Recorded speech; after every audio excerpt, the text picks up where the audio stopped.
Bro, lo pernah nggak lihat cewek punya mainan yang bisa geter-geter? Nah, yang sekarang kecil imut itu, dulunya ternyata alat dokter buat ngobatin wanita yang katanya sakit histeria. Iya, serius bro. Jangan ngakak dulu, gue jelasin sejarahnya yang absurd abis.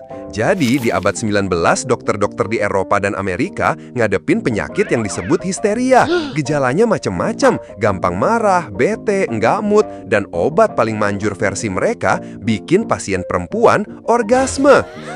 Bayangin bro, dokter harus mijit manual area kacang pasien selama berjam-jam. Capeknya bukan main. Makanya terciptalah mesin vibrator pertama yang dirancang sama insinyur, biar dokter nggak kelelahan. Jadi sebenarnya vibrator itu awalnya alat medis, bukan mainan cewek-cewek random.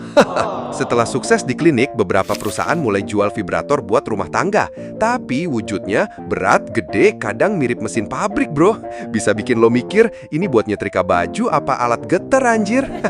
Tapi cewek-cewek zaman itu lumayan suka juga, walaupun bentuknya serem. Jadi secara diam-diam, vibrator mulai masuk kehidupan sehari-hari, tapi tetap misterius banget.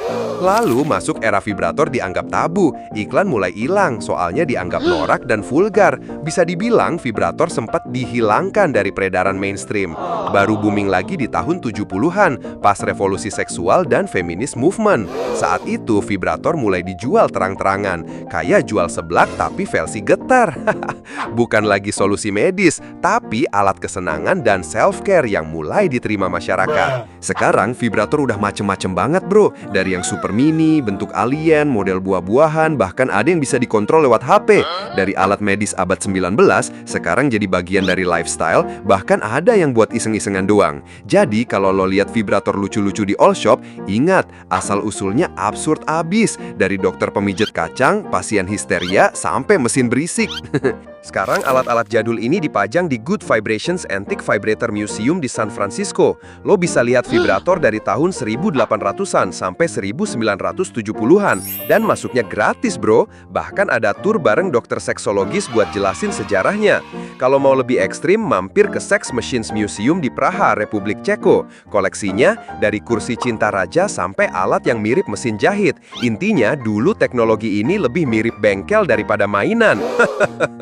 Nah, sekarang lo tahu kan sejarah vibrator? Aneh tapi nyata. Jangan lupa share ke temen lo yang masih ngira vibrator cuma alat dosa, biar mereka tahu sebagian orang juga butuh digeterin.